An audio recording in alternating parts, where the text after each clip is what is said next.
How's it going, guys, and welcome to today's video. In this video I'm going to be doing a tool review on the Knipex Raptor pliers. I have owned these now for a number of months and I'm going to give you my feedback on whether they're worthy of a space in your toolbox.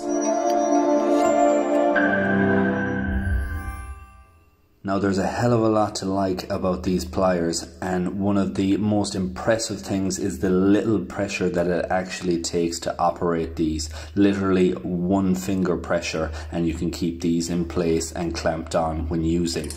I picked these up from mixgarage.com and I'm going to include all the links in the description.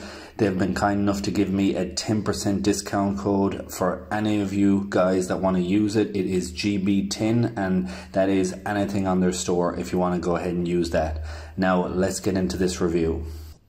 The first thing I want to talk about is the design of these particular Raptor pliers. They're a unique design. If you look at the head of it, it's got a 3-piece clamping on feature which reduces the markings on any of the items that you're clamping onto.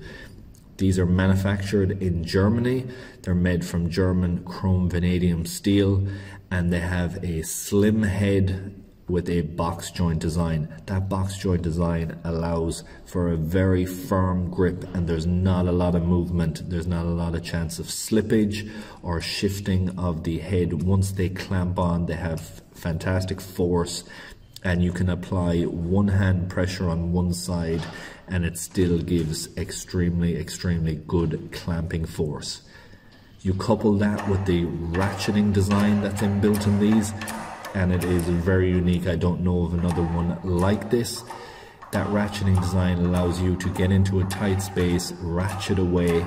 It's very easy to use. You just let off a little bit, hold down, let off, and you can undo or tighten up a bolt or nut very quickly, whereas a adjustable wrench or a open end of a spanner would take a lot longer for them applications. And I think that is a very nice feature on these pliers.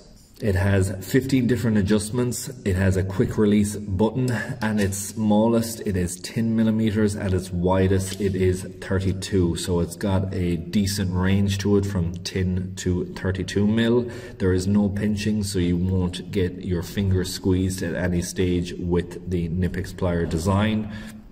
But mostly, and the reason why I picked up these pliers is because it has reduced markings on any hex head that you will be using. The grip design feature on it means that it holds onto it, has excellent clamping force, and it doesn't mark up the objects you're using. I got these originally with wheel alignments in mind for adjusting and opening the nuts and adjusting the tie rods on it, and for that application it is fantastic. I think it's an exceptional tool if you were to just have it for that. I've used it on many other applications other than that now that I've owned it, and I can say that it has a valuable place in my toolbox. So that is it, guys. That is my review of the Knipex pliers. I think they are a fantastic option and I'd highly recommend putting them in your toolbox if you haven't got them. I hope you enjoyed this video. I hope you found it useful. If you did, please like, share, comment and subscribe, and I hope to see you on the next one. Thanks for watching.